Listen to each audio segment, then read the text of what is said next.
Waalaikumsalam warahmatullahi wabarakatuh. Selamat siang, Bu. Selamat siang, Bu. Ya, jadi pada siang hari ini kita menuntaskan materi 10 dan 11 ya, yaitu framework dari solution thermodynamic dan mixing ya. Minggu depan kita sudah langsung ke bab 12-13 yang terakhir. Oke, kita ulang kembali dulu tentang fugasitas ya. Nah, itu karena penting, ini salah. Ini nanti yang mixing, fugasitasnya yang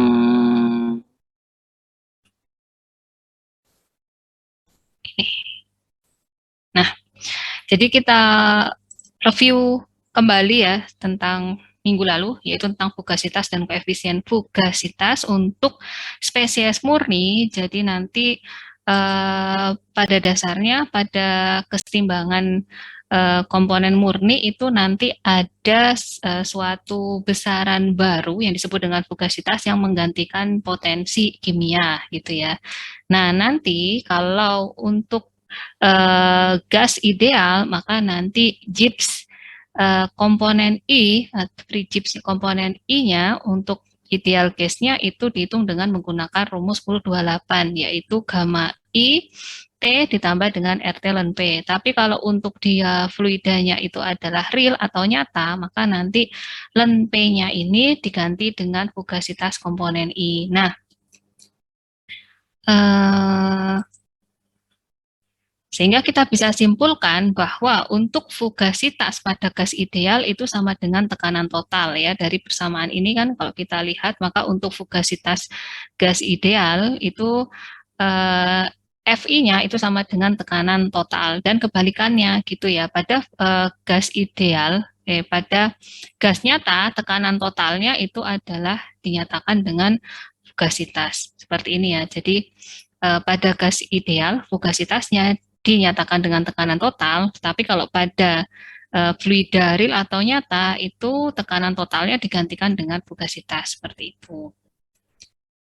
Kemudian ada satu lagi yaitu di mana nanti properties suatu keadaan properties aktual dikurangi dengan ideal itu akan muncul yang namanya residual properties gitu ya. Seperti halnya untuk residual Gibbs energy atau GIR gitu ya dari komponen I, maka nanti rumusnya menjadi RT ln PI, di mana PI ini adalah suatu besaran baru yang dinamakan dengan koefisien fugasitas yang rumusnya adalah fugasitas komponen I dibagi dengan tekanan total sistemnya ya.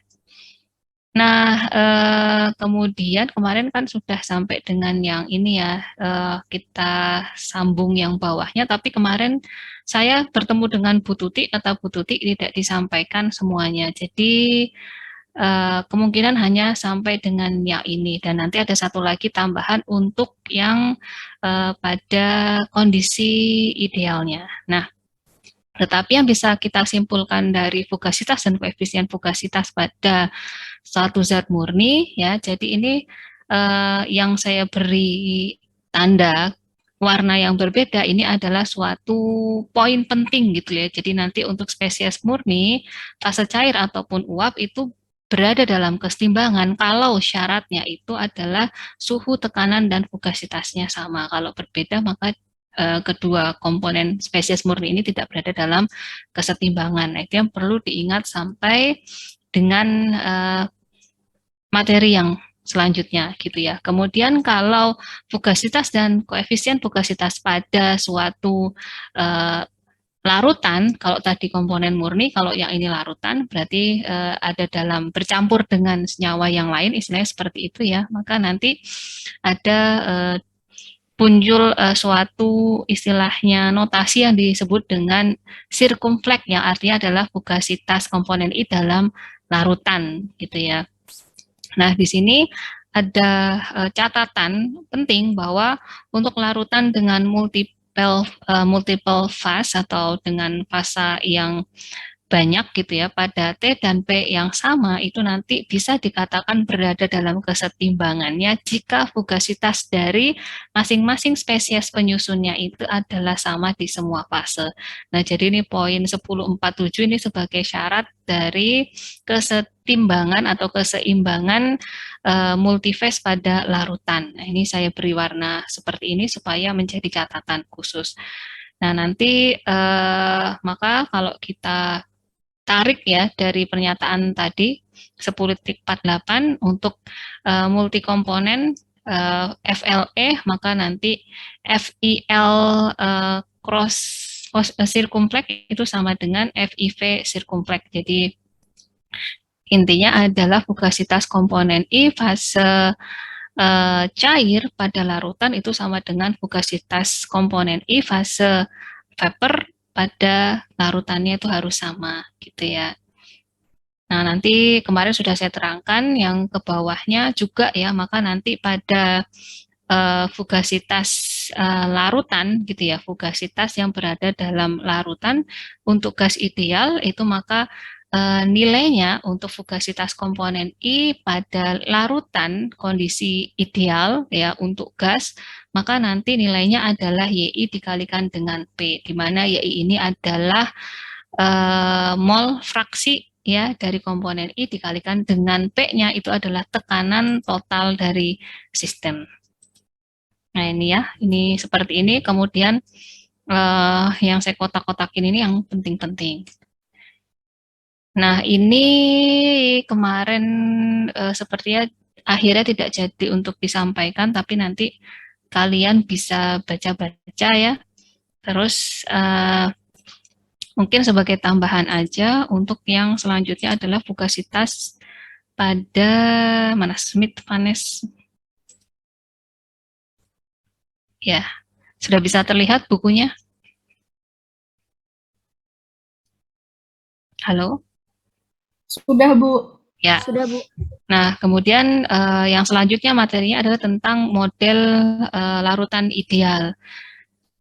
Nah, ini kemarin tidak disinggung, tapi saya sampaikan aja deh gitu ya, daripada nanti ternyata Pak Vido, mungkin Bu Tuti dan juga Pak pengampu lainnya, dua dosen yang lainnya, saya sampai lupa, Pak Zub dan juga Pak Wadek 2, itu nanti akan menyampaikan ya, jadi sekalian aja. Jadi pada dasarnya untuk model larutan ideal, maka nanti perhitungan dari potensi kimia dan juga energi Gibbs-nya pada kondisi campuran gas ideal itu nanti rumusnya adalah seperti ini, di mana mu IIG itu sebanding dengan GIIG over bar itu sama dengan GIIG pada TP gitu ya, nanti ditambah dengan RT ln YI, di mana YI ini adalah fraksi mol fase gas. Ini kemarin sudah disinggung ya, dan juga untuk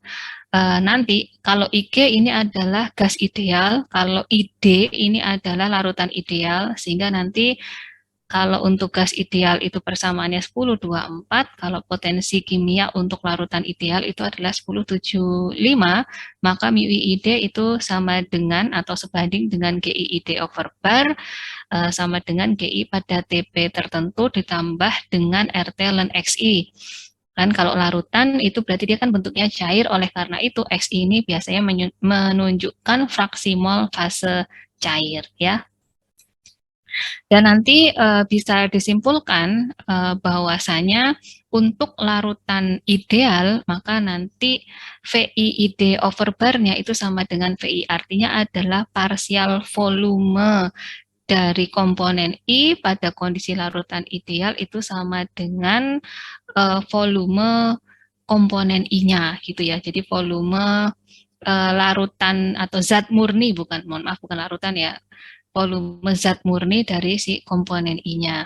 Hal yang sama nanti penurunannya kita bisa memperoleh parsial entropi dari larutan ideal suatu komponen I, rumusnya adalah 10,77, yaitu SI ID over bar sama dengan SI dikurangi dengan R ln XI, di mana SI ini itu adalah entropi zat murni I-nya atau spesies I murni ya. Kemudian R ini adalah koefisien atau konstanta garis ideal. Kemudian XI ini adalah fraksi mol cairan I ya. Kemudian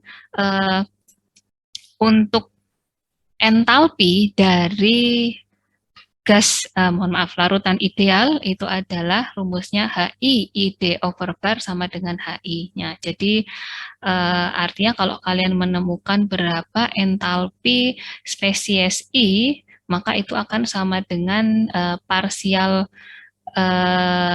entalpi dari si komponen I-nya ya pada kondisi larutan ideal. Nah, nanti juga akan diperoleh untuk propertis termodinamika lainnya ya yang dinyatakan dengan persamaan 10.75 sampai dengan 10.78 ya. Ini nanti tergantung kalian mau XI-nya ini nanti mau pakai misalnya didasarkan pada komponen 1 atau 2 gitu. Kalau komponen 1 ya berarti X1 ln X1 gitu ya, dan sama halnya untuk yang lainnya. Bisa kita lihat di sini khusus untuk volume dan juga entalpi, maka nanti besarnya itu adalah penjumlahan dari parsial volume penyusunnya ya untuk volume larutan. Jadi kalau 1081 ini kita bacanya adalah volume larutan ideal, volume total larutan ideal itu sama dengan sum dari parsial volumenya gitu ya, atau kita bisa sebut sebagai penjumlahan dari XI VI. Artinya di sini adalah fraksi mol cairan komponen I dikalikan dengan volume murni si komponen I-nya. Nanti kalau di sini ada istilahnya zat yang lainnya gitu ya, misalnya ada dicampur antara IJK gitu ya, maka nanti berarti FIB itu sama dengan XIVI ditambah dengan XJVJ ditambah dengan XKVK seperti itu. Hal yang sama juga untuk si entalpinya.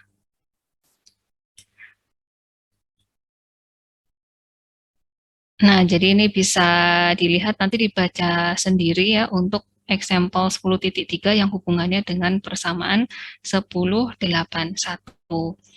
Kemudian nanti ada lagi suatu aturan yang disebut dengan Lewis-Randall. Nah, di sini artinya adalah komposisi ini dipengaruhi oleh fugasitas dari suatu zat dalam larutan idealnya ya. Jadi ini adalah nanti persamaannya menjadi seperti ini, di mana mu I ini sama dengan gamma I pada temperatur tertentu ya, ditambah dengan RT ln FI sirkumfleksnya. Berarti ini adalah fugasitas si I dalam larutan. Kemudian karena tapi akan berbeda halnya dengan si GI ya. GI ini di sini tandanya dia tidak ada sirkumfleksnya. Jadi FI ini GI ini sama dengan gamma IT ditambah dengan RT dan FI. Dan kalau kita kurangi gitu ya, sehingga nanti karena ln FI over sirkumfleks dikurangi dengan ln FI, maka nanti dia akan menjadi FI sirkumfleks dibagi dengan FI. Nah, rumusnya akan menjadi seperti ini. Kemudian untuk larutan ideal, ya maka nanti ini tinggal ditambahkan idealnya, maka nanti di sini otomatis dalam kondisi ideal. Sehingga nanti kita bisa lihat bahwa yang namanya fugasitas komponen I ya pada larutan ideal itu akan sama dengan XI dikalikan dengan FI. Artinya adalah fugasitas komponen I dalam larutan ideal itu sama dengan koefisien, fraksi mol komponen I ya cair ya. Jadi fraksi mol cair komponen I dikalikan dengan fugasitas komponen I murninya. Nah, dari sini nanti kita akan bisa menurunkan sehingga dapat diperoleh koefisien fugasitasnya, di mana koefisien fugasitas komponen I di dalam larutan ya yang disimpulkan dengan PI ID sirkumfleks sama dengan koefisien fugasitas dari pure spesies I-nya atau zat murni komponen I-nya yang kita sebut dengan dinotasikan dengan VI ya, nanti ini ada keterangannya di bawah sini. Nah, untuk ini saja yang bagian dari the framework of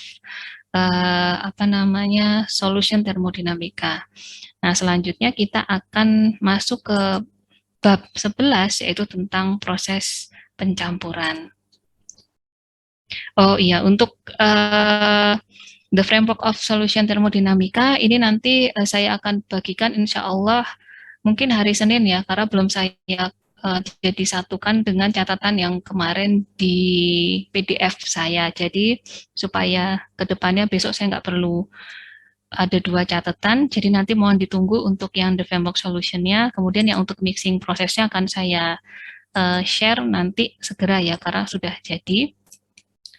Ditunggu saja, mohon sabar. Yang mixing proses sudah kelihatan ya PPT-nya?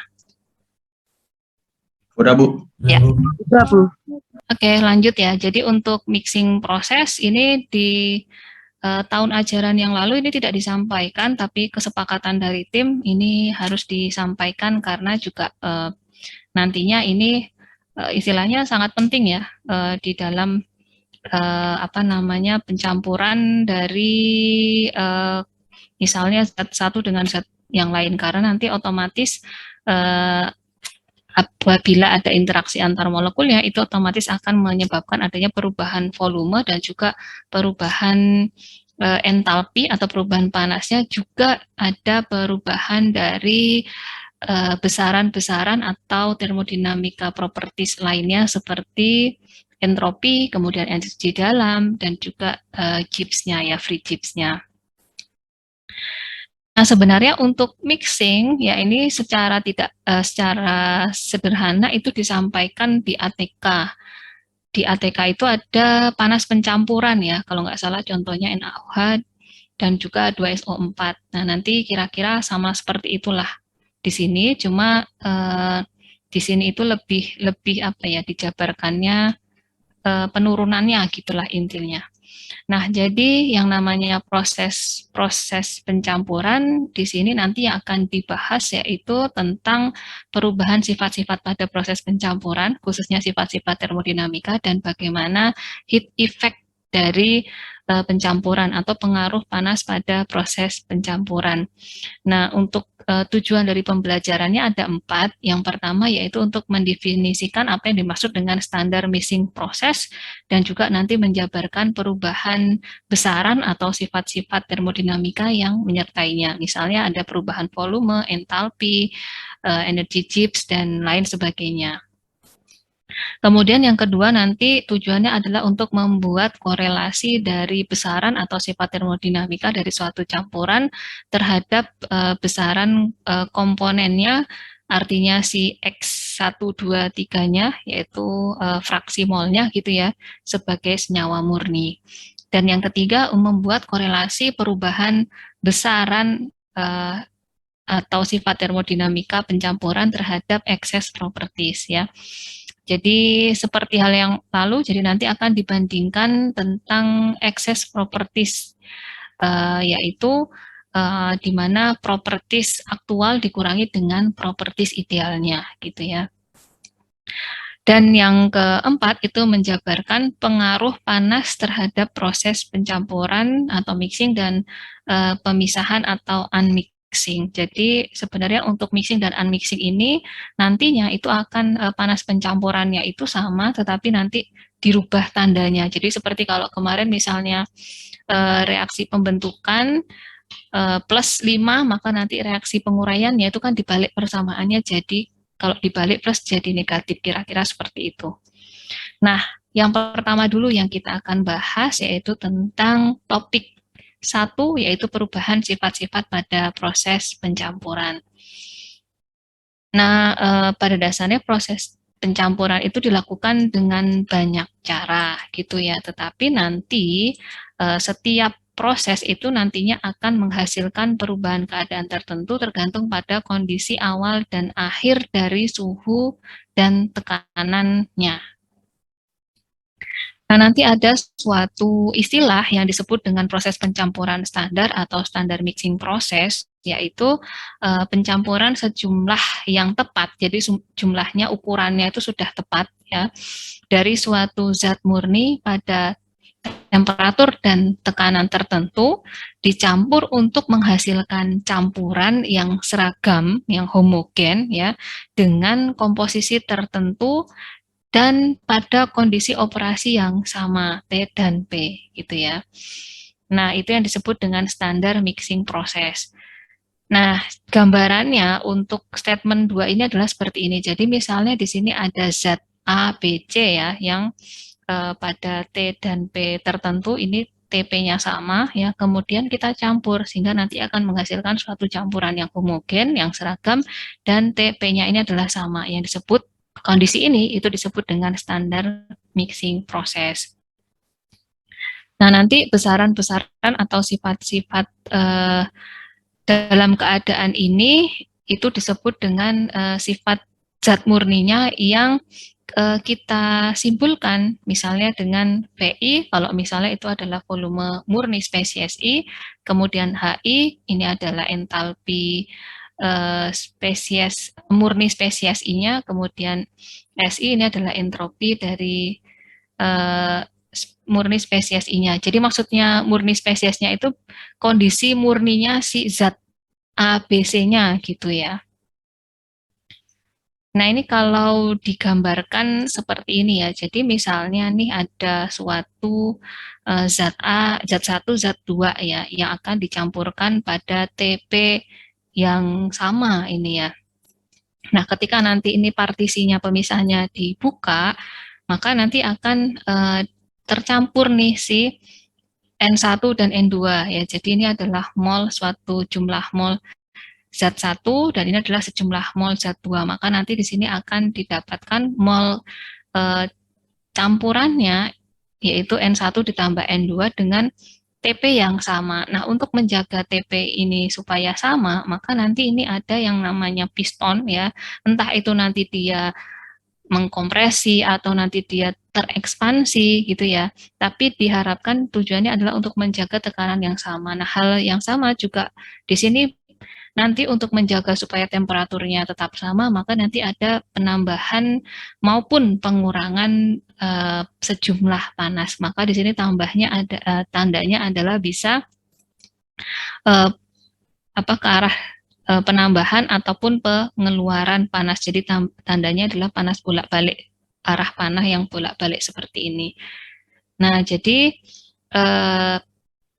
dari sini ya, pada kondisi yang kedua ini, itu dapat disimpulkan bahwa pada saat pencampurannya ini selesai dilakukan, nanti otomatis akan ada perubahan volume total, di mana perubahan volume total yang simbolnya adalah delta VT, ini sama dengan N1 ditambah dengan N2V, ya, ini adalah volume akhirnya, ya, dikurangi dengan N1V1, si volume 1, dikurangi dengan N2V2, si volume 2-nya. N1, N2 ini adalah mol dari zat 1 dan N2 adalah mol dari zat 2. Delta ini melambangkan perubahan, ya. VT artinya volume total. Kalau V ini adalah volume akhir dari kondisi pencampuran. Nah, nantinya ya, karena prosesnya terjadi pada tekanan konstan, maka nanti akan ada perubahan entalpi sistem gitu ya, di mana dilambangkan dengan Q ya.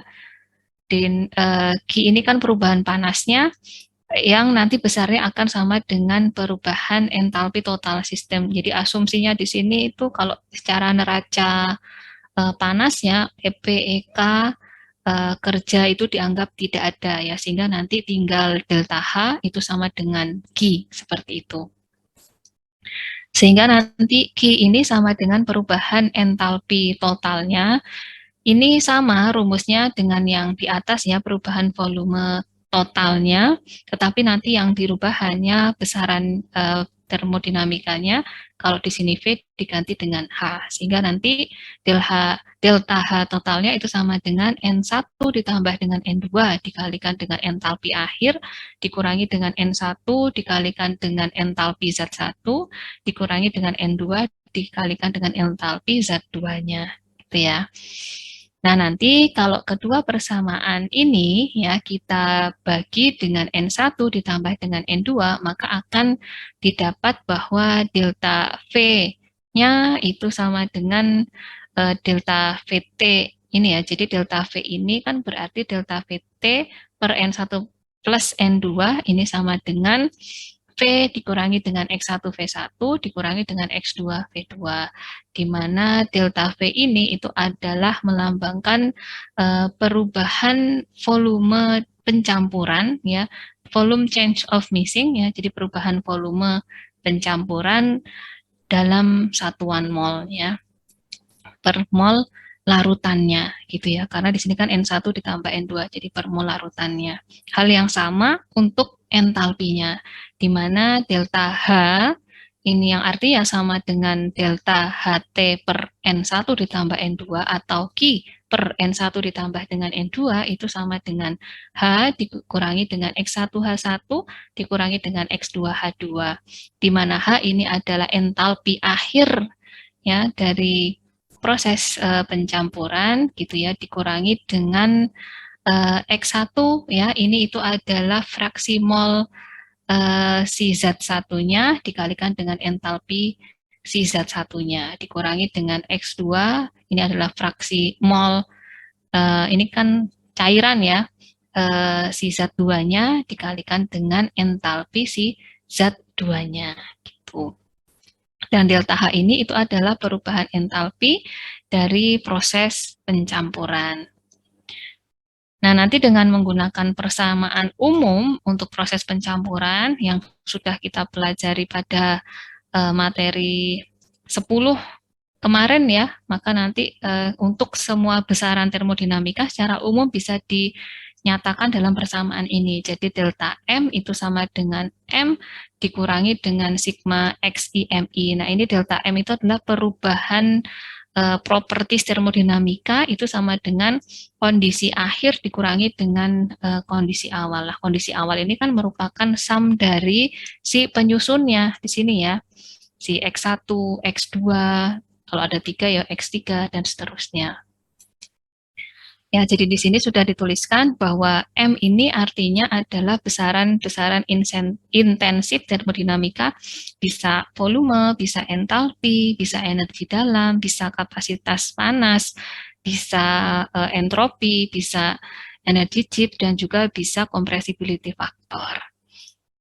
Nah, ini kalau dari sini kita turunkan untuk berbagai macam besaran termodinamika intensif ya, itu adalah menjadi persamaan 11,2 sampai 11,5. Nah, ini adalah perubahan dari sifat pencampuran sebagai fungsi TP dan komposisi yang nanti berhubungan langsung dengan excess properties-nya, atau kalau bahasa Indonesianya sifat excess gitu ya, untuk larutan ideal ya. Jadi nanti ME ini artinya adalah excess properties ya, itu sama dengan M aktual min M idealnya gitu ya. Sehingga nanti kalau mau mencari volume excess berarti nanti V aktualnya dikurangi dengan sigma XI VI. Hal yang sama juga untuk si entalpi excess ya, seperti ini. Dan kalau untuk entropi dan delta J maka nanti ada penambahan lagi, rumusnya berbeda. Jadi kalau untuk entropi nanti ditambah dengan R sigma I XI ln XI, tapi kalau untuk free chips nanti dikurangi dengan RT sigma I XI ln XI ya. Nah, kemudian di sini kita bisa lihat bahwa yang namanya khusus untuk yang FE dan juga dengan HE ya, di sini karena si ini ya yang untuk Fe dan He pada bagian kanan ini ya, diingat-ingat ini itu bentuknya sama dengan yang ini, ya kan? Ya kan? Ini kan sigmanya ya, sigma I XI VI, yang ini sigma I XI HI. Nah, artinya yang sebelah kanan ini akan sama dengan properties change of mixing-nya gitu ya. Sehingga nanti khusus untuk yang volume dan yang entalpi, maka nanti volume eksesnya itu sama dengan volume change in mixingnya gitu ya. Hal yang sama dengan si entalpi eksesnya itu akan sama dengan entalpi change of mixingnya. Kemudian kalau yang apa namanya untuk SE atau entropi excess dan juga free chip excess-nya itu akan sama, tetapi jangan lupa ada penambahan dan ataupun pengurangan si R sigma XI ln XI, dan untuk yang G dia nanti ditambahkan dengan T ya, sehingga RT XI ln XI. Kemudian untuk kasus khusus ya pada larutan ideal, maka nanti sifat eksesnya itu akan sama dengan 0, khususnya si properties change in mixture-nya, sehingga nanti delta V, delta S, delta H, delta G-nya kita akan sama dengan 0, sehingga nanti khusus untuk delta VID-nya di sini ya, mohon maaf, bahwa nanti delta yang sifat eksesnya ini akan sama dengan 0 ya, sehingga nanti ini yang akan sama dengan 0. Mohon maaf tadi kebalik ya. Jadi ini si FE itu akan sama dengan 0, SE sama dengan HE, dan GE akan sama dengan 0, sehingga nanti untuk properties change in mixing khusus untuk ideal solution yang biasanya diganti dengan ID ya atasnya, maka nanti menjadi bahwa delta VID ini akan sama dengan 0, kemudian delta HID sama dengan 0, dan delta SID itu akan sama dengan min R sigma I ln I ya, karena di sini sama dengan 0, dan yang delta G ini di sini sama dengan 0, pindah ruas sehingga nanti akan menjadi RT sigma I XI ln XI-nya ya. Nah, kondisi ini juga nanti bisa berlaku untuk keadaan gas ideal ya. Kalau ini tadi larutan, ID itu kan larutan ya, larutan ideal. Kalau IG itu nanti untuk gas ideal.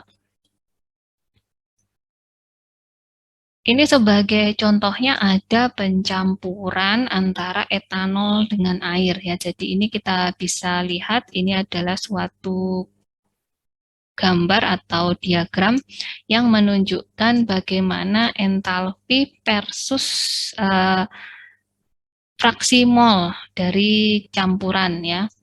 Kalau di sini sumbu Y-nya itu adalah entalpi ekses, satuannya joule per mol, sedangkan campuran ya, joule per mol campuran, sedangkan yang sumbu Y-nya ini adalah fraksi mol dari etanol atau campurannya. Kalau misalnya di sini ya, untuk sumbu X, titiknya di 0 ini artinya bahwa di sini adalah murni air, karena kan ini persen si etanol ya. Jadi di sini adalah fraksi mol etanol. Artinya kalau X-nya sama dengan 0, si X etanol di sini sama dengan 0, berarti kan di sini semua murni air ya. Tapi kalau kita ke pojok yang paling kanan, ke angka 1, jadi misalnya XETOH-nya adalah 1%, maka artinya semuanya adalah etanol. Artinya di sini murni etanol, tidak ada airnya.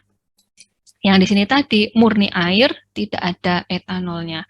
Kalau di sini nih, misalnya ini adalah 25% etanol, maka ini ada campuran ya, 25% etanol, sisanya 75% adalah air. Kalau di sini misalnya 50% etanol, berarti ada campuran 50% etanol, 50% air.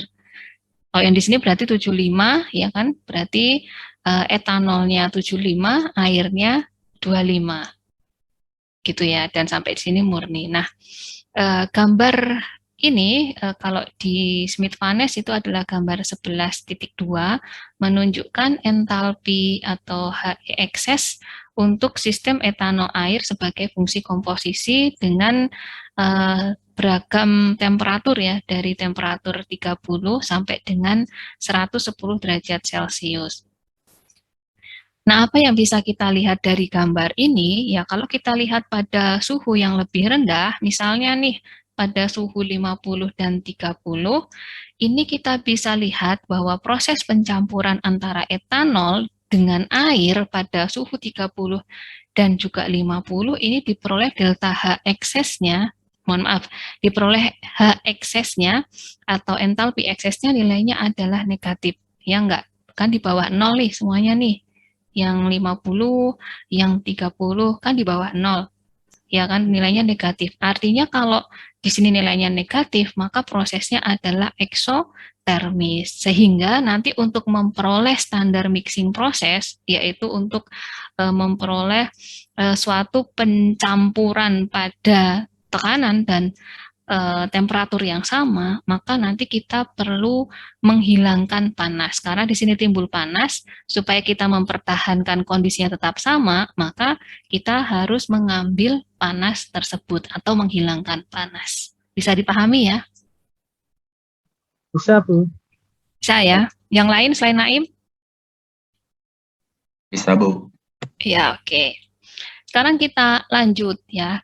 Bagaimana dengan temperatur yang lebih tinggi? Kita lihat di sini temperatur yang lebih tinggi adalah si 110 derajat Celcius.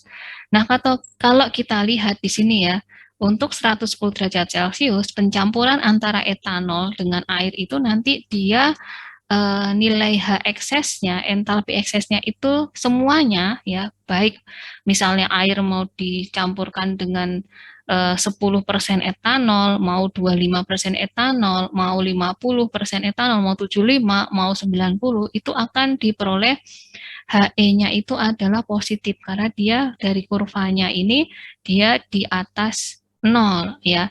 Nah, artinya kalau positif itu kan berarti dia endotermis ya, enggak berarti dia membutuhkan panas. Nah, artinya untuk memperoleh standar mixing proses artinya di sini berarti kan dia mengambil panas ya, maka nanti kan terjadi penurunan suhu ya. Nah, supaya kita memperoleh standar mixing proses yang artinya temperatur dan tekanannya itu sama seperti saat kita mencampurkan, maka kita perlu menambahkan panas ya di sini seperti itu. Nah, kalau nanti pada middle temperatur seperti 90-70, nah itu nanti tergantung gitu ya. Kalau misalnya nanti kita posisinya itu campurannya nih, misal di sini 5% etanol dengan air ya, maka nanti kita untuk mendapatkan standar mixing proses berarti kita perlu mengambil panas atau mendinginkan gitu ya. Nah, kalau misalnya karena dia di sini karena di sini pencampurannya yang terjadi adalah eksotermis, di sini akan timbul panas. Nah, berbeda lagi kalau misalnya kita mencampurkan 50% etanol dengan 50% air pada temperatur 90. Nah, di sini nanti akan terjadi pengambilan panas gitu ya, karena di sini kan HE-nya positif ya, maka dia endotermis ya, otomatis supaya kita bisa menjaga standar mixing proses berarti kita akan menambahkan panas di sini. Hal yang sama untuk 70. Nah, kita lihat aja nanti di sini grafiknya gitu. Maka apa yang perlu kita lakukan? Apakah kita perlu mengambil panas atau kita perlu menambah panas untuk mendapatkan standar mixing proses? Yaitu ya cara bagaimana yang namanya pencampuran itu nanti akan membuat perubahan dari properties termodinamika, sehingga nanti kalau kita menginginkan suatu kondisi tertentu, kita tahu apa yang perlu kita lakukan, apakah kita perlu menambah atau mengurangi panas. Itulah fungsinya belajar dari mixing proses. Oke, nah ini kita Berdasarkan hasil percobaan ya yang ada di Smith-Vanes gambar 11.3 ini merupakan perubahan propertis termodinamika dari pencampuran suatu zat ya pada temperatur 50 derajat Celcius ya. Ini adalah binary system, binary liquid system ya. Jadi cair-cair.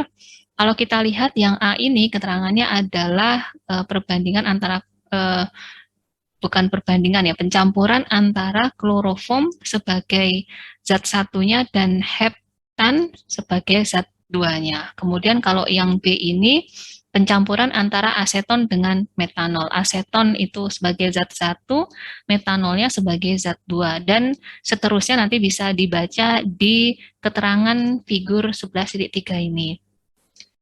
Nah, nanti kalian bisa melihat di sini ya, jadi bahwa pada setiap pencampuran zat yang berbeda itu akan dihasilkan perubahan properti termodinamika yang berbeda. Tetapi nanti ada kecenderungan yang sama yang bisa kita lihat dari pencampuran zat-zat yang berbeda ini, gitu ya.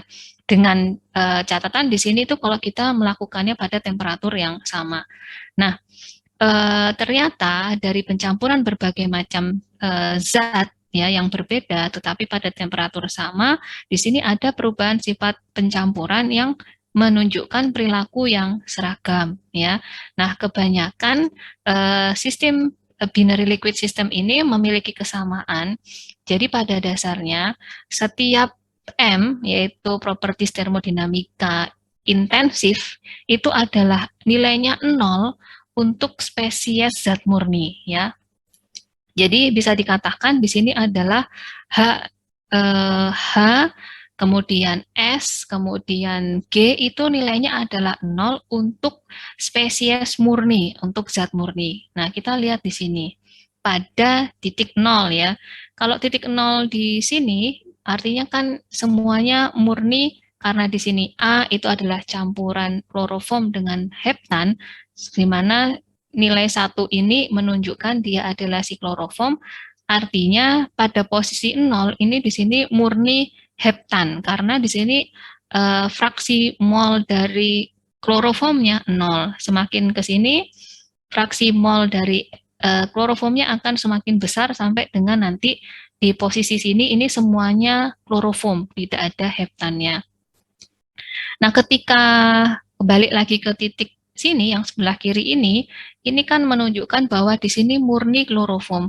Saat di sini zatnya murni ya, si kloroform itu semua nilai properties termodinamikanya itu 0 ya.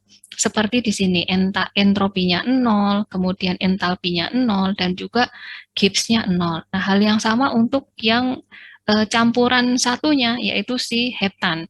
Di sini kan semuanya mohon maaf kebalik ya tadi ya. Yang di sini semuanya heptan, ya enggak? Yang di sini semuanya heptan.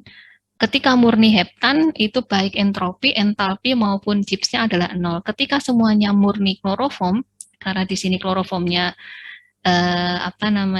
X-nya sama dengan 1, maka di sini juga entropi, entalpi dan Gibbs-nya itu sama dengan 0, gitu ya.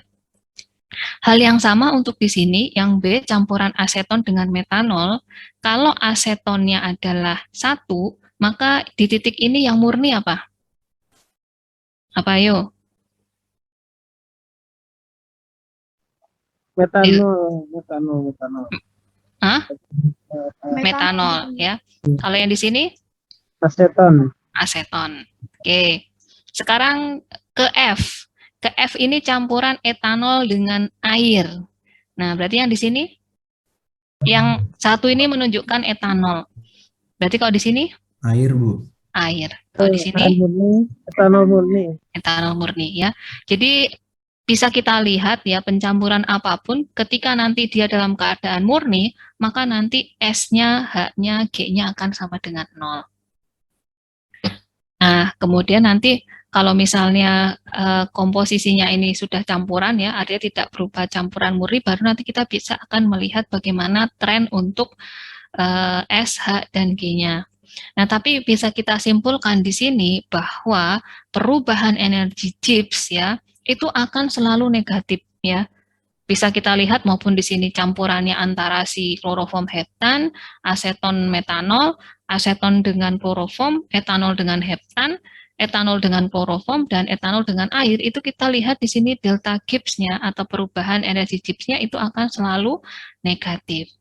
Dan untuk entropi itu akan selalu positif, ya. Yang berubah itu hanya dari delta H-nya saja, ya.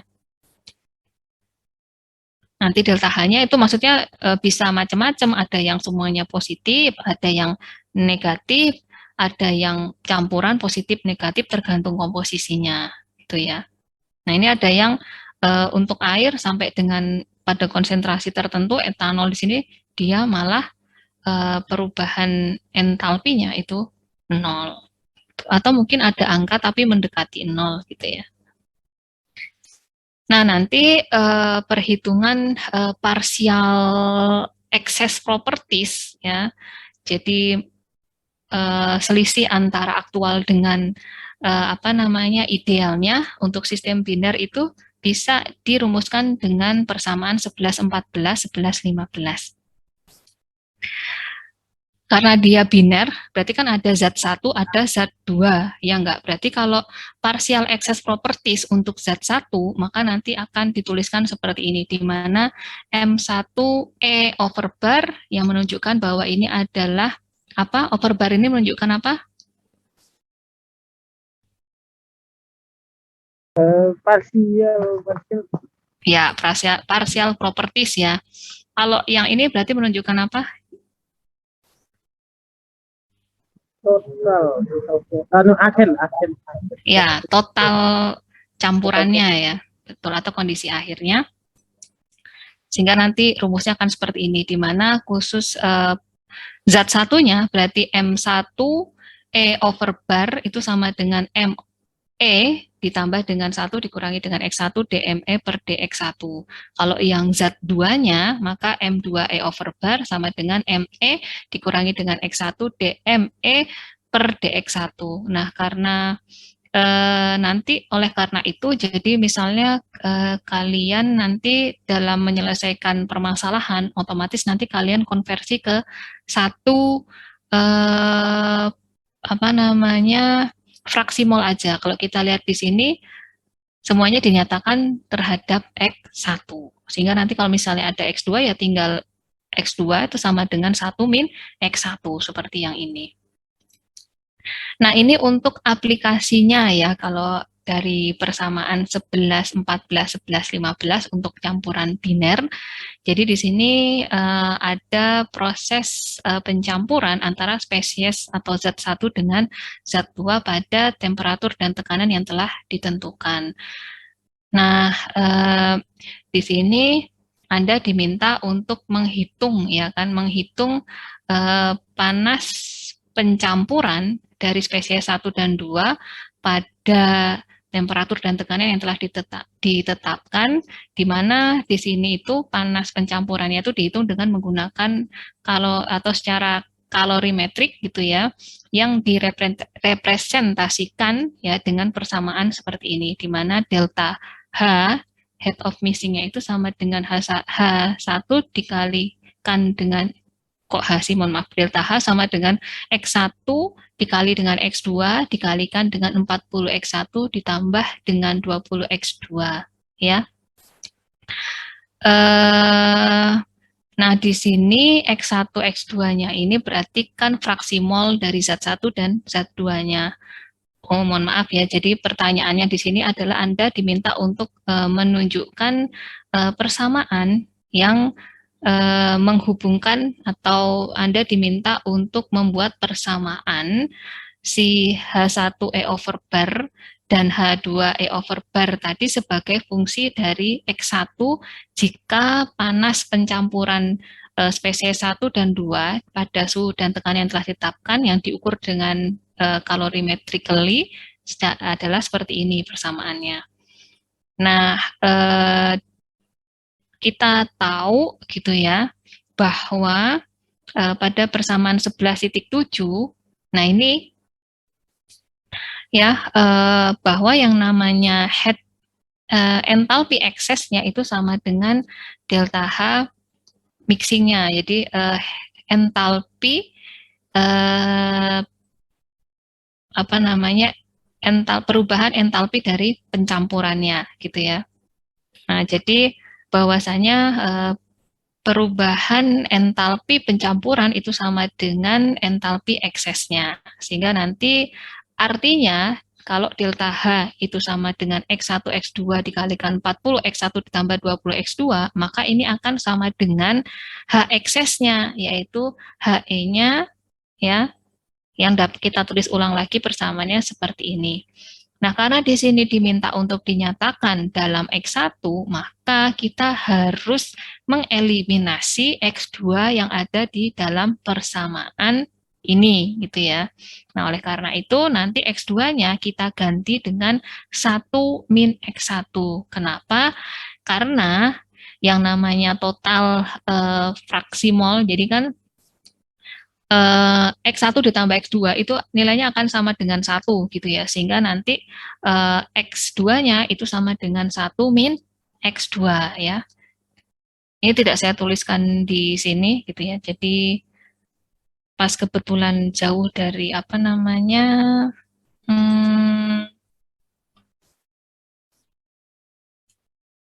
jadi ini kita bisa tuliskan gitu ya, bahwa yang namanya kan kalau pencampurannya ya, jadi jumlah fraksi mol campurannya, jadi X1 ditambah dengan X2 itu akan sama dengan 1. Nah, artinya gitu ya, kalau kita mau membuat persamaan H1E over bar dan H2E over bar dalam fungsi X1, maka X2 yang ada di H ekses ini kita rubah menjadi X1, sehingga nanti X2 ini sama dengan 1 min X2 sama dengan 1 min X1. Iya, gitu. Nah, nanti kalau sudah dimasukkan ke sini, nanti akan diperoleh yang persamaan A ini ya, nanti diorek-orek sendiri ya, ini kan matematika sederhana aja.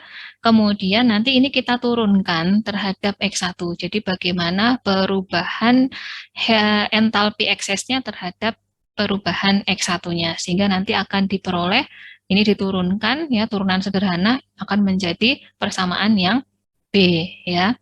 Nah, kemudian kita lihat ke persamaan 411 dan 1114 dan 1115 ya.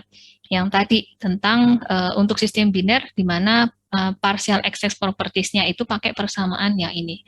Ini adalah partial properties untuk zat 1, yang ini partial properties untuk zat 2.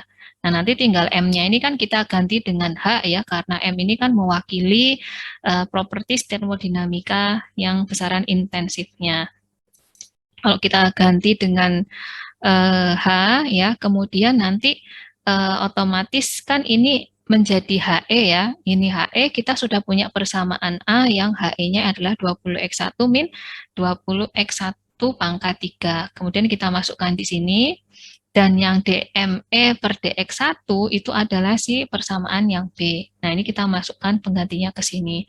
Kemudian diselesaikan, maka kita akan mendapatkan H1 excess over bar-nya itu adalah nilainya sebesar ini. Hal yang sama untuk yang H2 excess over bar yang bisa dicari dengan menggunakan persamaan 11-15 ya. Tinggal diganti saja, ini diganti H, kemudian ini HE-nya diketahui dari persamaan A, dan HE per DX1-nya ini adalah persamaan B. Diselesaikan, didapat nanti H2 excess over bar-nya adalah sebesar ini, gitu ya.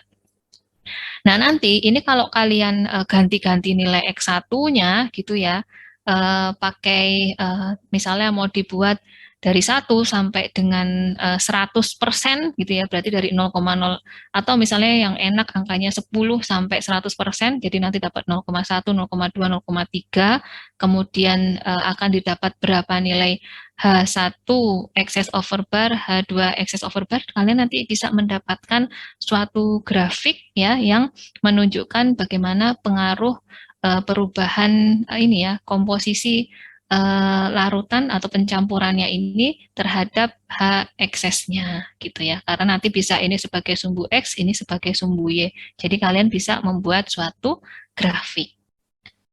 Nah, kita lanjut ke persamaan 11.2. Nah, di sini persamaan contoh 11.2. Jadi di sini nanti kita mau melihat ya. Jadi bagaimana perubahan sifat atau properties dari pencampuran dan bagaimana mohon maaf. Jadi kita ingin melihat hubungan antara perubahan sifat pencampuran dengan sifat ekses ya. Dan gampangannya ini nanti dengan melihat gambar 10.3 dan 11.3. Kalau gambar 10.3 ini kan menunjukkan property change ya, delta S ya, jadi mana perubahan sifat termodinamika dari pencampuran, ada delta S, delta H, delta G. Kemudian kalau 11.3 ini menunjukkan excess properties ya, HE, SE, kemudian GE. Nah, ini kita bisa lihat satu gambar aja dari pencampuran antara kloroform dengan enheptan. Nah, ini kita bisa lihat di sini ya.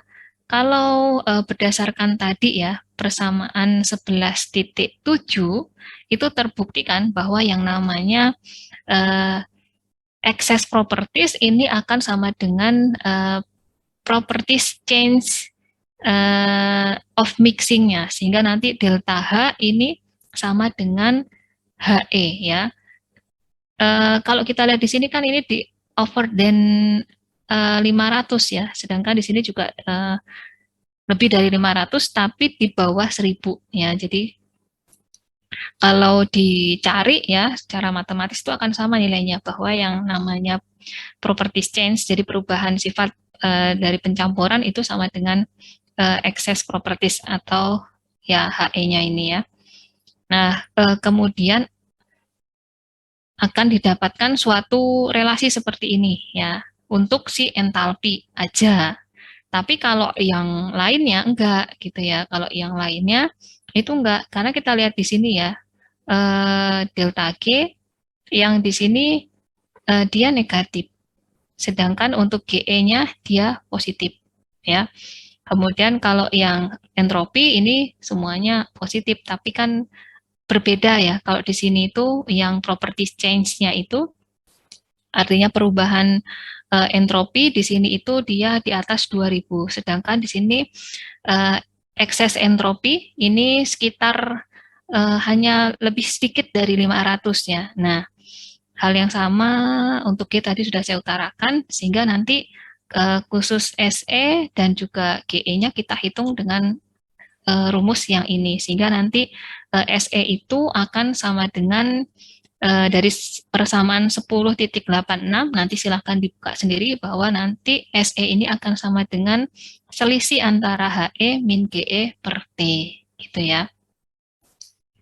Kemudian dari persamaan 11.8 dan 11.9 itu akan diperoleh. Jadi bagaimana hubungan antara SE dengan perubahan entropi dari pencampuran, di mana delta S-nya itu sama dengan SE min R sigma I, XI ln XI. Dan kalau yang G nanti pasti ditambah gitu ya, dan ditambahin T ya, delta G sama dengan GE ditambah dengan RT sigma I XI ln I. Ya, oleh karena itu di sini akan berbeda grafiknya bagaimana antara si delta S dengan SE dan delta G dengan GE-nya. Kecuali kalau HE ini akan sama. Nah, kalau tadi itu bahasan subtopik yang pertama, kemudian kita yang kedua yaitu akan, kalau tadi yang pertama itu adalah perubahan properties dalam pencampuran, kalau yang sekarang adalah heat effect dari proses pencampuran, ya bagaimana efek panas dari proses pencampuran. Nah, nanti pada proses pencampuran itu akan terjadi entah itu penambahan panas maupun pengambilan panas, karena tadi kelihatan ya dari delta H-nya itu akan macam-macam, ada kalau contohnya yang tadi etanol dengan air, pada temperatur tertentu dia itu sifatnya eksotermis, pada temperatur tertentu sifatnya endotermis, dan atau bahkan nanti bisa keduanya, bisa endo, bisa ekso, tergantung dari komposisi zat yang dicampurkan, ya. Nah, sehingga panas pencampuran yang dinyatakan dengan delta H ini didefinisikan secara matematis bahwa jadi ini perubahan panas pencampuran ya. Ini kurang perubahan. Saya benarkan sekarang aja deh daripada nanti lupa.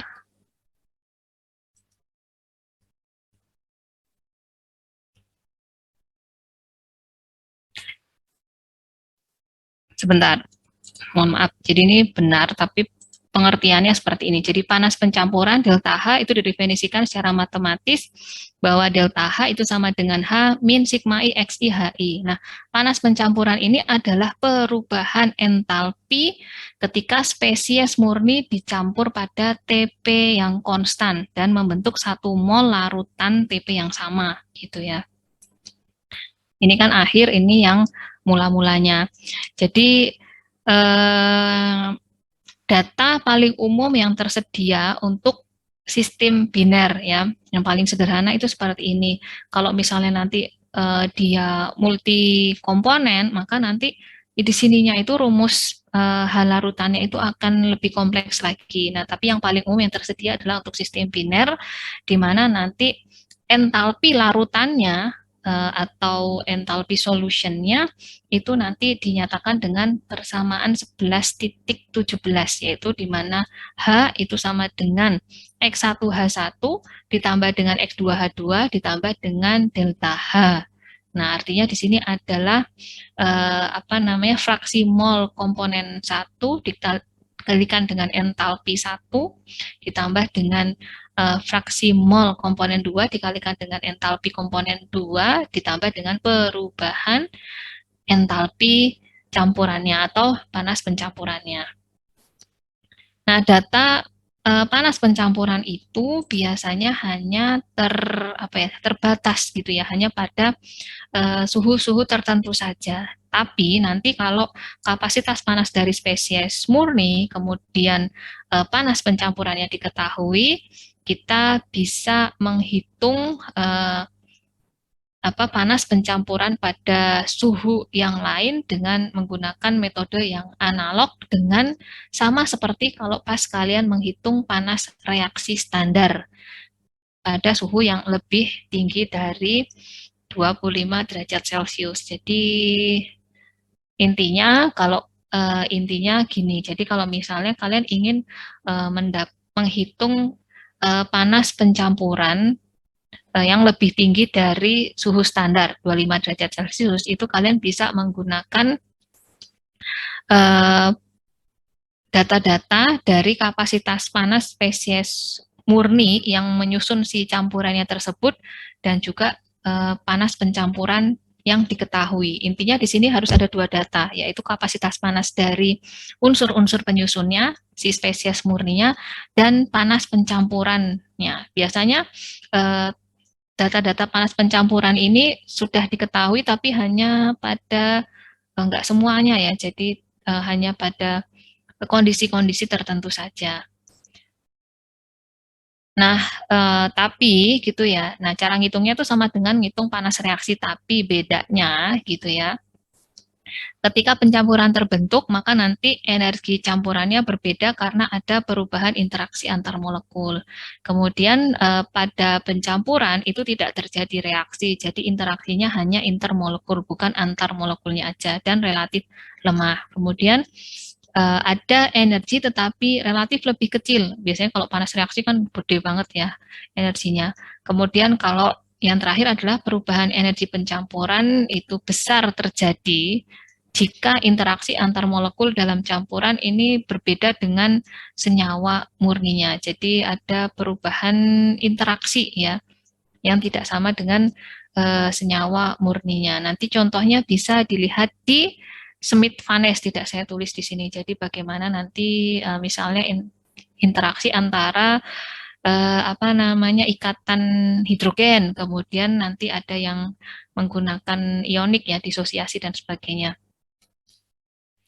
Nah, selanjutnya adalah untuk menghitung heat effect itu kita perlu mengenal dulu yaitu tentang heat effect-nya dari pencampuran. Kita mengenal dulu tentang entalpi versus konsentrasi diagram ya. Jadi diagram HX ya, di mana ini adalah entalpi, X-nya ini adalah konsentrasi yang dinyatakan dengan bisa dengan persen berat, bisa juga dengan persen fraksi atau persen mol yang disebut dengan fraksi molnya.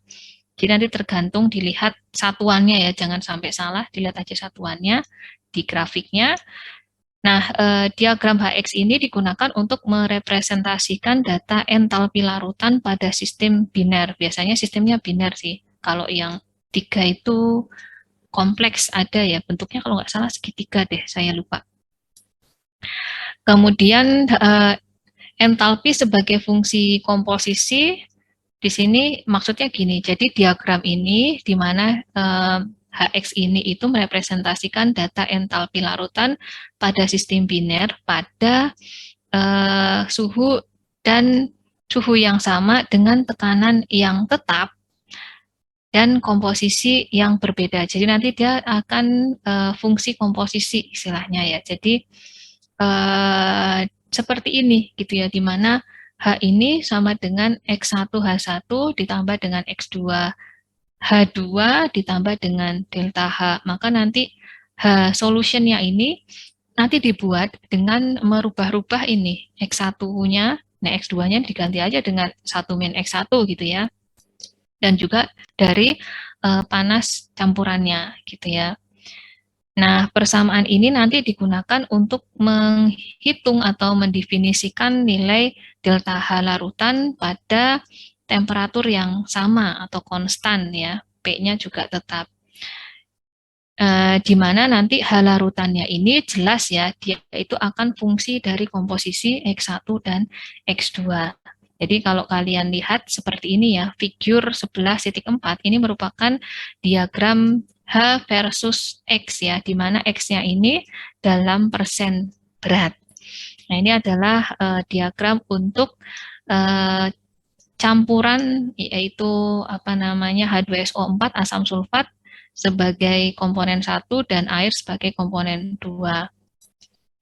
Nah, ini kita bisa lihat bahwa basisnya ini pada diagramnya itu adalah H sama dengan 0 untuk komponen murni pada suhu 298,15 Kelvin.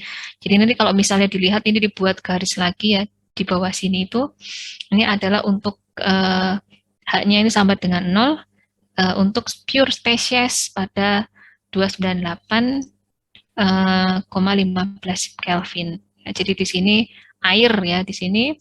Jadi kita bisa lihat di sini H-nya itu akan sama dengan 0 untuk air murni di sini ya. Dan juga untuk H2SO4 murni, sama-sama nilainya H-nya itu akan sama dengan 0 untuk suhu di 298,15.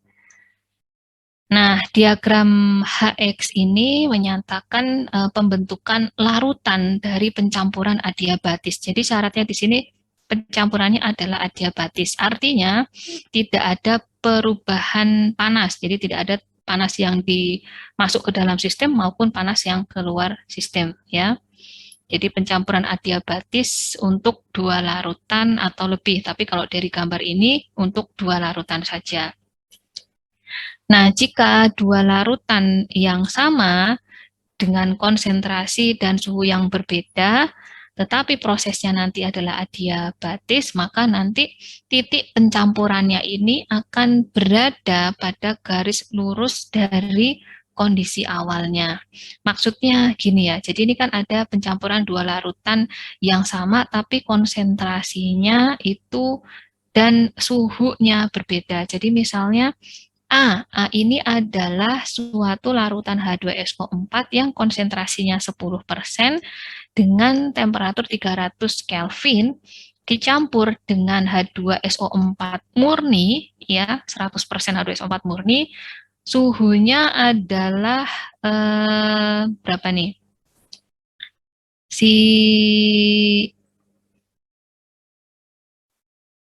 Oh, mohon maaf. Ini ada, ini memang pernyataannya seperti ini ya, suhunya berbeda. Tetapi kalau contohnya di sini adalah suhunya sama ya. Di sini suhunya sama, H2SO4 murni suhunya 300 Kelvin. Nah, nanti kalian tinggal ambil garis ya dari titik mula-mulanya untuk campurannya di A sama si B nanti di garis. Nah, maka nanti pencampurannya gitu ya. Nanti titik pencampurannya akan berada pada garis lurus ini ya, garis lurus ini. Sebagai contohnya di sini titik pencampurannya yang ditemu adalah si C ya. Si C ini berarti nanti campuran akhirnya pada suhu 350 Kelvin ini komposisinya adalah 30% H2SO4. Berarti 30 bagiannya adalah H2SO4, 70 bagiannya adalah air gitu. Bisa ya dipahami? Halo? Bisa, Bu. Bisa ya. Nah, jadi maksudnya kalian ini caranya simple aja, tinggal menarik kondisi mula-mula dari zat yang dicampurkan ya. Untuk larutan yang sama, tapi konsentrasinya beda ya, suhunya nanti bisa sama, bisa beda. Kalau contohnya di sini itu adalah suhunya sama gitu ya, maka nanti titik akhir campurannya itu berada pada garis yang ditarik pada titik A dan B dari kondisi awal si zat-zat yang akan dicampurkan. Nah, kalau misalnya nanti, misalnya di sini itu ada suhu, misalnya di sini kalian mengambil titik di sini, titik D. Titik D ini nanti kalian akan mendapatkan campuran akhir ya dari si H2SO4 10% dan H2SO4 murni pada 300 Kelvin akan didapat di sini campurannya H2SO4 konsentrasinya adalah 40%, tapi ini temperaturnya sudah beda, bukan lagi 350. Misalnya di sini adalah 380 misalnya gitu. Nah, akan beda lagi misalnya di sini dengan titik akhirnya H2SO4 50%, maka nanti suhunya akan berbeda gitu ya. Seperti itu. Pokoknya titik akhir pencampurannya ini berada di antara garis A sama B ini gitu. Nah, sehingga nanti diagram HX ini entalpi dengan konsentrasi larutannya ini dapat digunakan untuk mengestimasi suhu, entalpi dan juga konsentrasi akhir dari pencampuran dua larutan. Syaratnya adalah adiabatis. Jadi tidak ada panas yang masuk maupun panas yang keluar gitu. Atau dapat istilahnya tidak ada transfer panas ya, atau dapat dihitung kalau kalian mau secara manual dengan menggunakan neraca massa dan neraca panas yang nanti direcall lagi ATK-nya. Nah, kemudian ada lagi grafik yang menunjukkan hubungan antara ekses entalpi atau entalpi ekses dengan fraksi mol dari suatu zat. Ya, jadi di sini adalah 11.5 ini gambar yang menunjukkan bagaimana ekses entalpi untuk campuran H2SO4 sebagai komponen 1 dan juga air di solvennya sebagai komponen 2 pada temperatur 25 derajat Celciusnya. Jadi ini temperaturnya sudah tertentu. Nah, recall kembali gitu ya, recall kembali bahwa yang namanya entalpi dan juga volume, maka nanti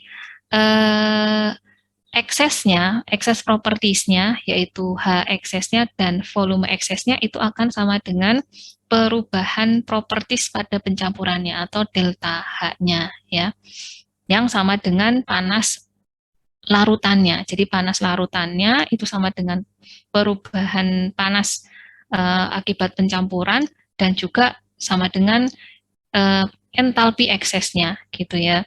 Nah, ini itu kalau ditanya dari mana Bu asalnya, ini asalnya dari percobaan gitu ya. Ini dari data percobaan, kemudian nanti di-plotting, dirubah-rubah ya. Jadi misalnya kalau X-nya 0, ya di sini 0, maka HE-nya akan 0 gitu ya. Tapi kalau X-nya nilainya adalah X1-nya nilainya adalah 0,1, X1 itu adalah H2SO4, itu nanti diperoleh misalnya di sini H-nya sekitar minus 75 dan seterusnya, maka akan terplotting lah suatu kurva parabolik ya. Nah, di sini dan kalau dibuat persamaan polinomialnya gitu ya, maka akan diperoleh persamaan ini, di mana persamaan ini itu yang menunjukkan HE-nya itu secara polinomial itu ditunjukkan dengan persamaan minus 735,3 min 824,5 X1 ditambah 195,2 X1 kuadrat min 914,6 X1 pangkat 3 dikalikan dengan X1 dikalikan lagi dengan 1 min X1 ya. Nah, ini hasil dari percobaan. Jadi, setelah kalian masukkan data di plot ya, data X1 atau X-nya H2SO4, kemudian di plotting, dicari berapa HE-nya, diplot ke dalam suatu grafik, kemudian nanti dicari persamaannya, didapat persamaan ini, gitu ya. Nah, ini adalah persamaan yang menunjukkan hubungan antara X1 dengan si X-nya ini. Nah, untuk memudahkannya gitu ya, jadi kita langsung ke contoh soal ini gitu ya. Dengan menggunakan grafik ini, maka nanti kita bisa menghitung istilahnya adalah panas yang harus diambil atau panas yang harus ditambahkan ke dalam suatu sistem pencampurannya, tergantung ya. Kalau yang ini kan berarti negatif ya. Kalau negatif kan berarti dia eksotermis. Kalau eksotermis berarti untuk mencapai standar mixing properties-nya tadi itu harus ada pengambilan panas. Nah, maka ini contohnya seperti ini. Jadi, Anda diminta untuk mencari kuantitas atau nilai dari panas yang harus diambil untuk mengembalikan lagi ke temperatur mula-mula, yaitu 25 derajat Celcius ke standarnya, di mana air murni ini dicampur secara terus-menerus atau kontinu dengan 90% larutan asam sulfat ya. 90% larutan asam sulfat yang diencerkan sampai konsentrasinya itu 50%. Nanti jadi pertama ini ada kondisi 1 di sini, seperti halnya di sini ya. Kita akan bisa menentukan titik akhir campurannya dengan hanya menarik titik awal si konsentrasi, titik awal dari larutan 1 dengan titik awal dari larutan 2-nya. Sama halnya di sini, karena yang dicampurkan di sini adalah air murni, maka air murni kan di sini ya titiknya ya, di 0 ya. Kemudian yang satu lagi dicampurkan dengan H2SO4 90%. Sehingga di sini nanti 0,9 ya. 0,9 ini dalam mol sepertinya ya. Dalam mol apa dalam massa ini? Oh, dalam massa. Mohon maaf, berarti tadi saya salah ya. Ini adalah fraksi fraksi, mungkin nanti bisa dicek ya, dicek di, mohon maaf berarti, oh ya, ini tuh fraksi mol, ya ini grafik ini kalau nggak salah fraksi massa, ding, mohon maaf ini fraksi massa, berarti ini saya yang salah.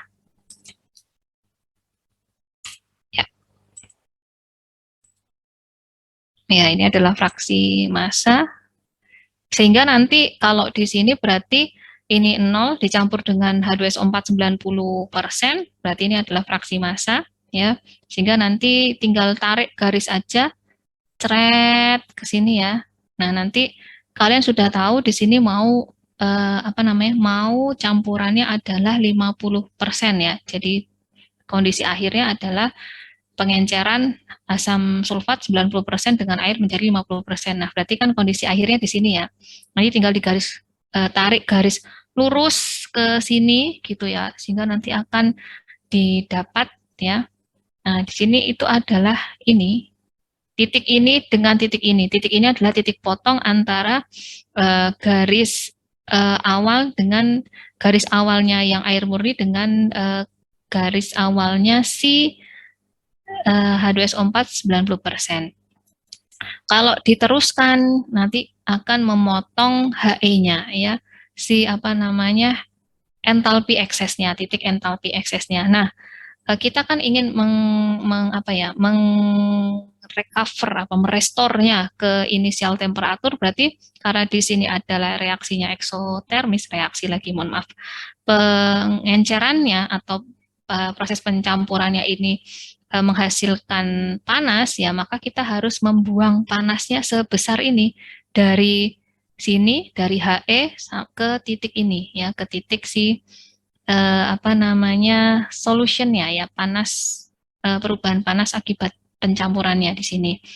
Nah, ini kan enak aja ya, tinggal kita nanti tarik garis ini ke sini berapa gitu.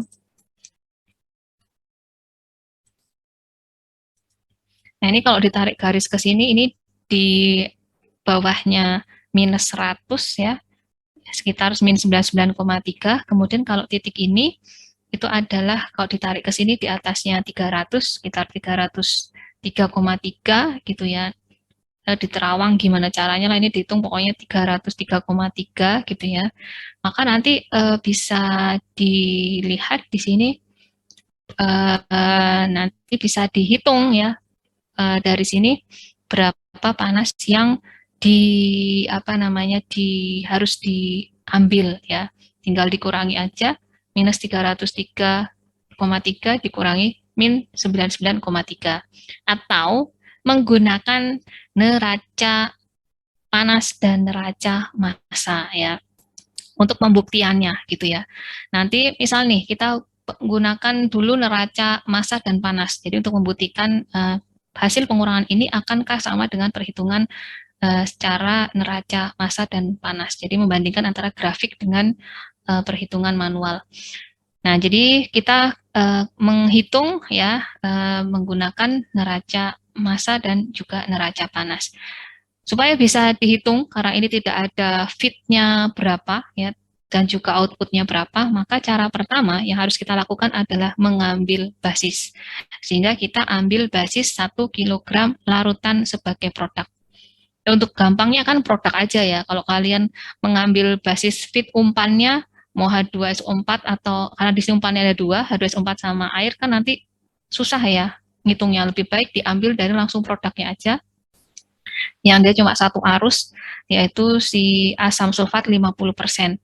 Nah, sehingga nanti diambil basis 1 kg produk H2SO4 50%. Ya. Nah, kita tahu ya, H2SO4 50%, kalau 1 kilo itu kan berarti kalau ini adalah persen massa, berarti dalam 1 kilo itu ada setengah kilo air dan setengah kilo H2SO4. Bisa dipahami ya? Bisa, Bu. Yang lain? Bisa, Bu. Oke. Nah, berarti gitu ya, ini ada gambarannya, oh enggak ya? Sebentar. Oh, ketemu. Sebentar ya, saya pasang dulu pen saya.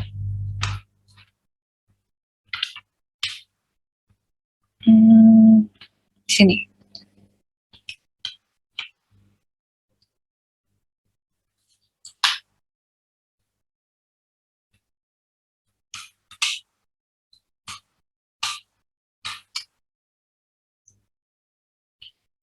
Oke.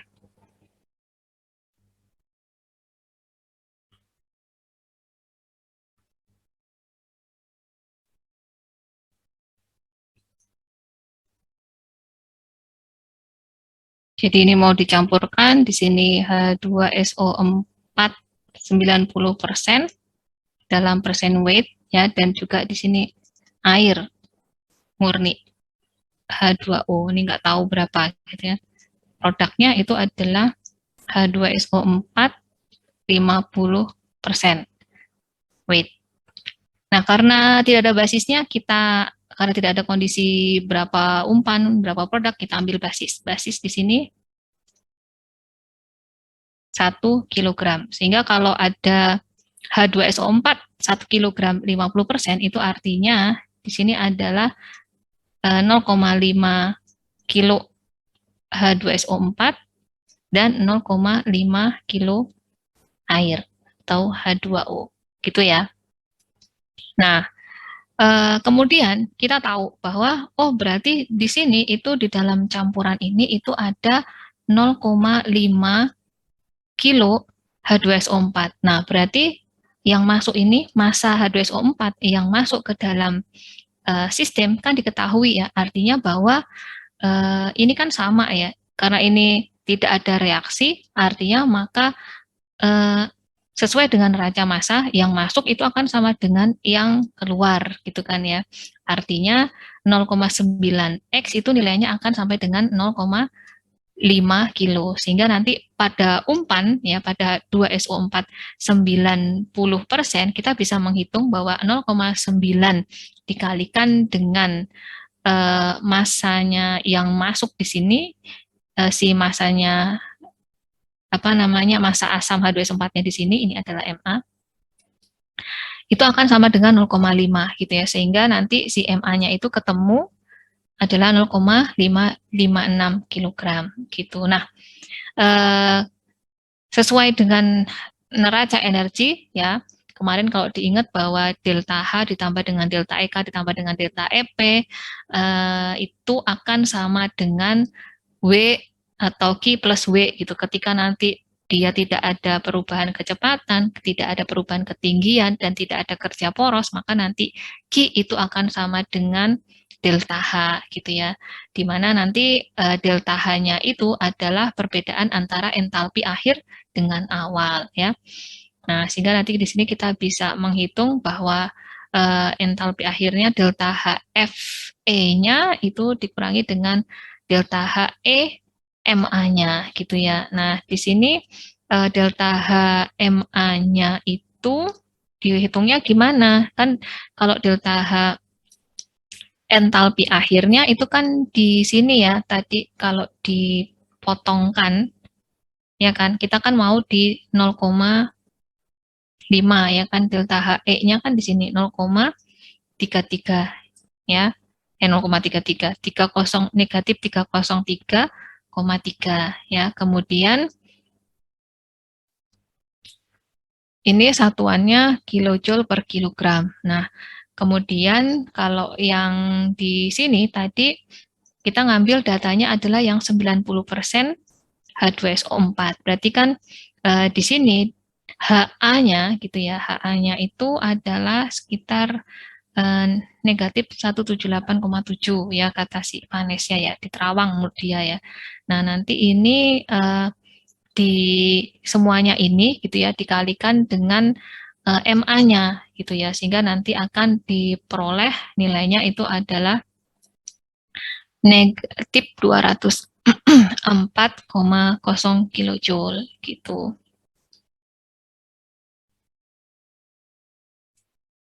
Nah, ini pakai yang menggunakan neraca panas dan neraca massa. Tapi kalau pakai yang cara grafik, itu tinggal simple seperti kayak saya tadi ya. Maka nanti delta HE-nya, ini kan E